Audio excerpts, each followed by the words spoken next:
Hello, ladies and gentlemen. Well. We have some interesting stuff.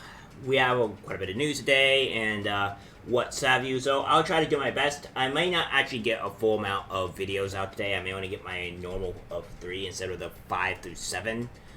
So you may be getting less news, but still news nonetheless. Some of the lower, I guess, no, I wouldn't say lower tier news is that we have Taylor Lorenz here. This is kind of from the Twitter files, which I think the Twitter files has been pretty much exhausted for the most part. But yeah, we still have this. We don't know what's going to happen to Twitter thanks to Elon Musk's stupid decision, but yes, man. Twitter provided privileged access to banning Queen Taylor Lorenz. Twitter engineer walking me through their reporting system. Wow, she's a heavy user. Shortly after Elon Musk bought Twitter, Taylor Lorenz got apoplectic, writing that Twitter was opening the gates of hell by letting bank accounts back. Take a wild guess what Taylor did the month prior. The prior month, Taylor Lorenz got this tiny account banned. Surprise! The account detailed Lorenz as a Manhattan rich girl who attended Swiss boarding school and whose uncle owns Internet Archive, thus erasing her past. But they fear the law violate Twitter rules. Nope. No ban evasion, abuse, harassment, or tolerance, platform manipulation, or sharing of personal information. The account was generally healthy and mostly conversational or commentary in nature. Nonetheless, Twitter suspended the account bait because it violates the media policy. The account then deactivated. After you see it goes on to say, a month prior to that, Lorenz went after Dr. Blanchard for tweeting an email by her friend and LinkedIn blogger Walker Bragman. Whatever that person's name is tweeted a harassing email Bragman sent him, and it had Bragman's contact info. Bragman played this all up on Twitter, of course, to call attention to himself, retweeting Blanchard's tweet before people made fun of him for doxing himself. Manhattan rich kids playing at journalists are easily bruised, it seems. Bragman's game is to constantly accuse people of being rich coach funded. FYI, Soros funded me to give the plenary talk at a 2019 BMG conference on investigative journalism, but that does not make a Soros funded journalist. Several Lorenz's past reporting targets tell me she seems to work in concert with her sources. After Lorenz doxed Libs of TikTok in the post, Edgar Corbello sent after a Twitter private letter to remove Libs of TikTok. Lorenz quoted Corbello in the post that next month. I'll read this one. This is going to have a little bit more context for people to understand. Good morning. I am reaching out on behalf of a coalition of multiple LGBTQ+ and anti-hate organizations that have come together around our grave concerns about the imminent public safety risk posed by the Libs of TikTok account.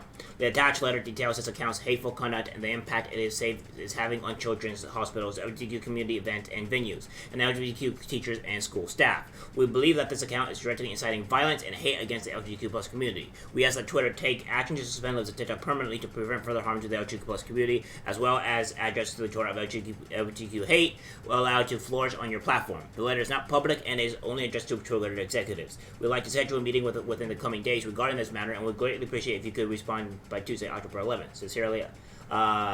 So yeah, that's the case. The funny thing is that they're not really, Libs of TikTok is not really causing any hate towards the LGBTQ community. Because the more hilarious thing is that they're doing to themselves. These are people that are posting these things, and Libs of TikTok is just posting them out there for everybody to see, which is, really contradictory to what they would, to what they deem as hate. If there's hate, they're doing it to themselves at this point.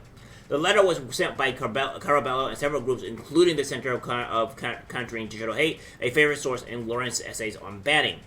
I asked Corbello on what came of the meeting with Twitter and to see the letter they sent, but got no response. I also don't know if Libs of TikTok was successful in getting Corbello suspended for harassment, which they didn't. We all know that's for sure. It's hard to understand Lorenz's concerns about doxing when she has done this so many times herself. Here's one allegation in a defamation lawsuit by Little Miss Jacob against Lorenz that is still working its way through the courts. Lorenz had more special reporting access to get accounts banned. When Tucker Carlson did a piece ridiculing her, Twitter put out an alert, we need to be careful with her. I couldn't get evidence that Twitter provided this support to other reporters. I never got it. Taylor would also provided special support to a source in stories which she wrote for the Atlantic New York Times, and recently for the Post when Jackson Wimmer's account was suspended. Lorenz put this front of Twitter. Lorenz has an incredibly unorthodox, is that the right word, reporting tactics. Here's an affidavit signed by someone she quoted in the article about Little Miss Jacob. This person was a minor. Here's an affidavit signed by a Lorenz source for an NY Times story about Tofunian. Tofunian told me he sued Lorenz over the article, and she then began sending messages to gin up a DOJ investigation against him. This email Lorenz is sending around is for an assistant U.S. attorney in New York. Tofunian later received a subpoena from the Southern District that reads like a rip and read Lorenz's article. The investigation dragged on for 3 years. He recently received this email to pick up his laptop that was confiscated. I was never charged. Neither Lorenz nor Cameron Barr with the Post responded to questions. Thanks for so much to Texas Media for helping collect and organize the Twitter files. So yeah. This is apparently a pretty big deal, nonetheless, to see what's been going on with Twitter in the past. But yeah, Taylor Lorenz, obviously a terrible human being. We've seen that she's been a terrible human being and a con artist, and it seems that she had a lot to do with getting people banned and even having the DOJ apparently going after them. So that's a problem. Well, guys, that's it for the small little clip of the video. I'll be posting more later today. Hope you guys enjoyed the content. Like, subscribe, share. As always, take care.